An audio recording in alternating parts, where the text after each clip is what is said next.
Financial planning means what exactly? What kind of product includes in that planning? Product selection कसं केलं जातं planning मध्ये? Financial planning ही जी एक holistic आणि comprehensive approach असलेली प्रोसेस आहे. इथे प्रोडक्ट सिलेक्शन ना 5वी-6वी स्टेज येते.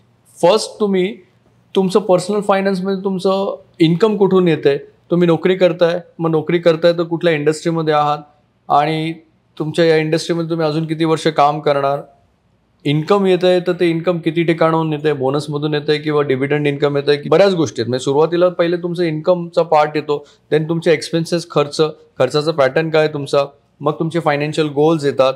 फायनान्शियल गोल्स ज्यावेळेस तुम्ही सेट करता त्यावेळेस तुम्हाला कळतं की तुमचे शॉर्ट टर्मचे गोल्स आहेत का, 0 to 1 year, 1 to 3 yearचे गोल्स आहेत का, मीडियम टर्मचे गोल्स आहेत का. मीडियम टर्मचे गोल्स साधारण तुमचे 3 ते 6 वर्षाचे जे गोल्स आहेत, फायनान्शियल गोल्स, हे मीडियम टर्ममध्ये येणार. देन मग 6 ते 10 वर्षाचे लॉंग टर्म गोल आहे and very very long term goal तुमचे 10 वर्षापासूनचे जे पुढचे आहेत. तर हे पहिल्यांदा गोल आयडेंटिफाय करणं. गोल सेटिंग आय थिंक सर्वात इम्पॉर्टंट फायनान्शियल प्लॅनिंगमध्ये किंवा वेल्थ कोचिंगमधलं इम्पॉर्टंट पार्ट आहे.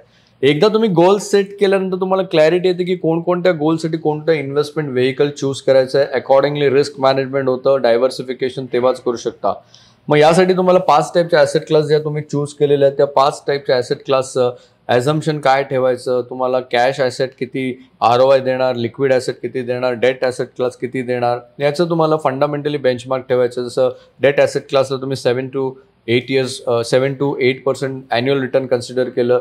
त्याच्यानंतर इक्विटीला तुम्ही अप्रॉक्सिमेटली 10 to 12% केलं. नावडेज इक्विटी मार्केटने खूप चांगले रिटर्न दिलेत. गेले 4 वर्षामध्ये 25, 30, 40% पण ROI मिळालेले आहेत. बट हे कन्सिस्टंटली राहणार नाही. तुम्हाला व्हॉलेटिलिटी अंडरस्टँड करणं फार गरजेचं. स्पेसिफिकली गेल्या 4 वर्षामध्ये जर इन्व्हेस्टेड तुमचे ह्यूज अमाऊंट असेल तर तुम्हाला रिस्कमध्ये अजून तुम्ही आहात, कारण मार्केट करेक्शन तुम्ही बघितलेलं नाही.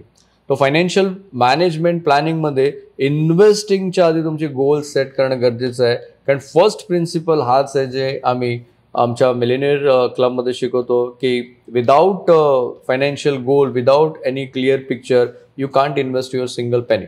म्हणजे रुपया पण तुम्ही इन्व्हेस्ट नाही करू शकत तुमचं रिटर्न फायनान्शियल गोल नसेल तर. आणि मग त्यानंतर तुम्हाला डायव्हर्सिफिकेशन करता येऊ शकतं की 1 ते 3 वर्षाचा गोल आहे तर तुम्हाला रिस्क किती घ्यायची आहे.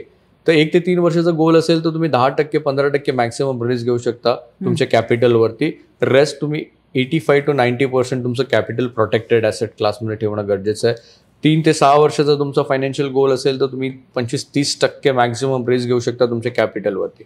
तर या सर्व गोष्टी ज्या आहेत ना, हे एक योग्य वेल्थ क्रिएट करणाऱ्या व्यक्तीचे कॅरेक्टरिस्टिक्स आहेत.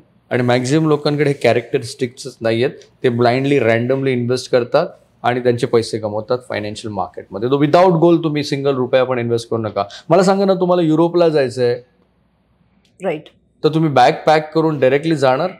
तुम्हाला बऱ्याच गोष्टींचं प्लॅनिंग करायचं आहे. तुमचं टूर किती दिवसाचं आहे, बाय द वे युरोपला तुम्ही का जात आहे, कोणत्या कारणासाठी जात आहे, फॅमिली टूर आहे किंवा तुमचं बिझनेस टूर आहे, अकॉर्डिंगली तुमचे प्लॅन बनणं गरजेचं आहे. सिमिलरली इन्व्हेस्टमेंट प्लॅन ब्लाइंडली कोणी बनवू शकत नाही. सोशल मीडियावरती हा 20,000 करा, तिकडे 20,000 करा, स्टॉक मार्केटमध्ये करा, आणि तुम्ही सोशल मीडियावरती, युट्यूबवरती ऐकून फ्रीचा ॲडवाइस घेतात, चीपची ॲडवाइस.